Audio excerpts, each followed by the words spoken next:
नमस्कार मित्रांनो, चिपळूण तालुक्यातील कोसबी गावातील ही नदी खऱ्या अर्थानं आज 19 सप्टेंबर 2025 2 दिवस सतत पडणाऱ्या पावसामुळे या नदीला उधाण आलेलं आहे। आणि ज्या पद्धतीनं पाऊस पडतोय, मुळात ही जयगड नदी याची सुरुवात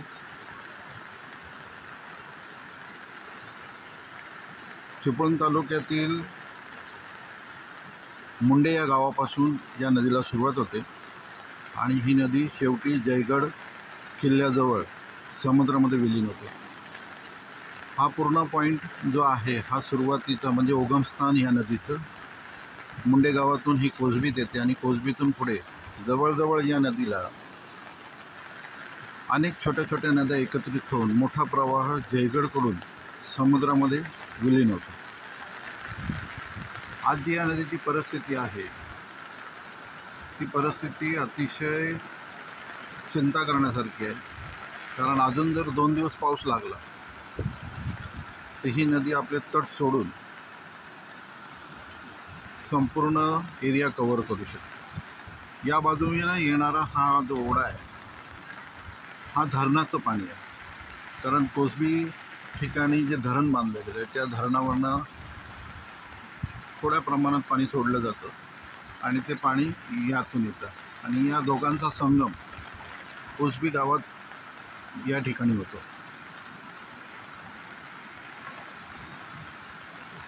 प्रचंड प्रमाणात यावर्षी नदीला मासा चढलेला आहे, परंतु नदीत उतरण्याची हिंमत गावकऱ्यांची सुद्धा होत नाही, कारण नदीचा प्रवाह पाहता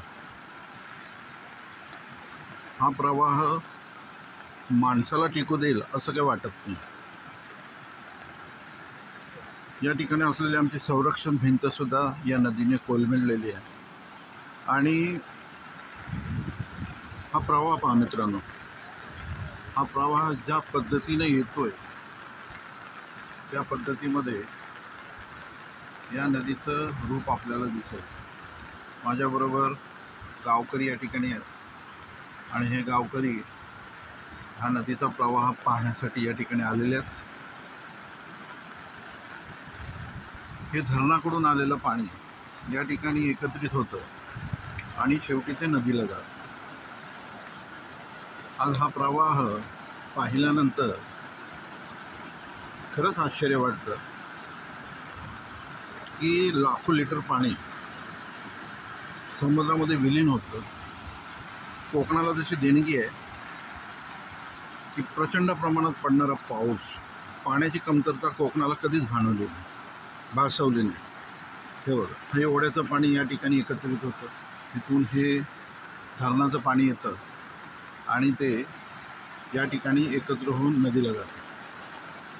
हा पहा, प्रचंड पाण्याचा लोट ज्या पद्धतीनं आमच्या समोर आहे, आज आम्ही तुम्हाला दाखवण्याचा प्रयत्न या ठिकाणाहून केला आहे। व्हिडिओ आवडला तर लाईक करा, चॅनलला सबस्क्राईब करा आणि बेल आयकॉन दाबा। धन्यवाद।